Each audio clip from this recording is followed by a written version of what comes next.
ಅದು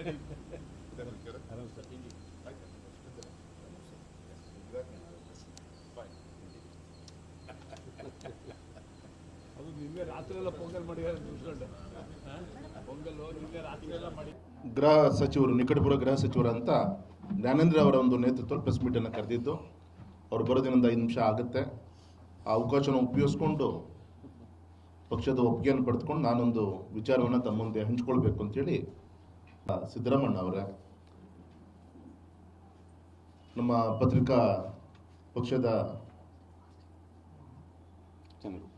ಅಶೋಕ್ ನಾಯ್ಕರವರೇ, ನಮ್ಮ ಹಿರಿಯರಂತ ಸನ್ಮಾನಿತ ರುದ್ರೇಗೌಡರವರೇ, ನಮ್ಮ ಗೋಷ್ಠಿಗೆ ಆಗಮಿಸಿದಂಥ ನಮ್ಮ ರಾಜ್ಯದ ನಮ್ಮ ಸಂಘಟನೆಯ ಯುವ ಭದ್ರಾವತಿಯ ಮುಖಂಡ ಅಂತ ರುದ್ರೇಶ್ ರವರೇ, ಹಿರಿಯ ಅಂತ ಬೆಳಕಿ ಕೃಷ್ಣಮೂರ್ತಿಗಳೇ, ಸನ್ಮಾನಿತ ಸಂತೋಷ್ ರವರೇ, ಆಮೇಲೆ ಕೊಟ್ಬಿಡಪ್ಪ ಜ್ಞಾನೇಂದ್ರ ಅವ್ರು ಬಂದ್ಮೇಲೆ ಕೊಡ್ತೀರಾ. ಮಾಧ್ಯಮ ಪ್ರಮುಖರಾದಂಥ ಚಂದ್ರಶೇಖರ್ ಅವರೇ, ಸನ್ಮಾನಿತ ಕುಮಾರಸ್ವಾಮಿಗಳೇ, ಸನ್ಮಾನಿತ ಜ್ಯೋತಿಪ್ರಕಾಶ್ ಅವರೇ, 3:45 ಬರ್ತಾರೆ. ನಮ್ಮ ಸಭೆ 1 ಗಂಟೆ ಶುರುವಾಗುತ್ತೆ.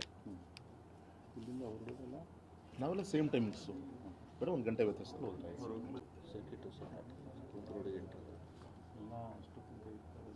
ಮುಂದಿನ ಪತ್ರಿಕಾಗೋಷ್ಠಿ ಒತ್ತಡ ಇಲ್ಲ ಅಂದರೆ ಸರ್ಕ್ಯೂಟ್ ಹೌಸ್ ದಾಟಿದ್ದಾರೆ ಜ್ಞಾನೇಂದ್ರ ಅವರು, ಅವ್ರು ತಗೊಂತಾರೆ.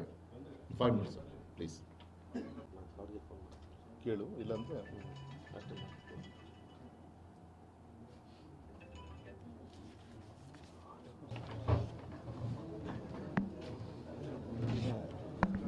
ಯುವ ಪೀಳಿಗೆಗೆ ಒಂದು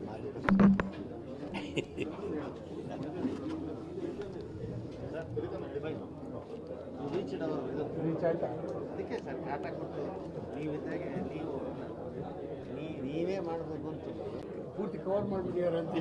ಏನು ನಾವು ಬಿಟ್ಟಿಲ್ಲ. ಟೈಮ್ ಪಾಸ್ ಬೇರೆ ಸಬ್ಜೆಕ್ಟ್ ಮಾತಾಡ್ಬೋದು. ಈಗ ಯಾರು ಬೇರೆ ಯಾರ್ದು ಪತ್ರಿಕಾಗೋಷ್ಠಿ ಇದನ್ನು ಎಳೆಯೋದಿಲ್ಲ. ಇವತ್ತು